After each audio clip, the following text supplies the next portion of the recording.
السلام عليكم خوتي العزاز، نتمنى من الله كلشي يكون بخير وفي احسن الاحوال. خوتي العزاز، اليوم جبت لكم واحد الطريقه كيفاش نوقفوا واحد الميزه كاينه عندنا في الهاتف النقال. هاد الميزه الا ما وقفناهاش يمكن لاي شخص دخلنا لشي موقع ولا شي تطبيق يتجسس علينا او يفتح الكاميرا او الميكروفون. غادي نحاول نوريكم كيفاش توقفوا هاد الميزه اللي كاينه في الهواتف النقاله. ونبداو على بركه الله. كنمشيو لثلاثه نقاط للفوق، كنمشيو للاعدادات.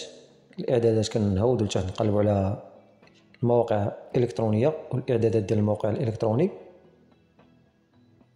كنكليكيو عليها كتخرج لنا هذه الواجهه. كنمشيو للكاميرا او للميكروفون او لاي اعداد عندنا من الاعدادات. كما كتشوفوا كنمشيو للكاميرا، كنغرقوا على هذا الزر انه كيكون مزرق، كنردوه عادي باش نديروا حظر للكاميرا. وكذلك كنمشيو نديروا هذه الطريقه في الميكروفون، نفس الطريقه كما كتشوفوا اخواني الكرام. ويمكن لكم تطبقوا هذه الطريقه في جميع الاعدادات كما كتشوفوا.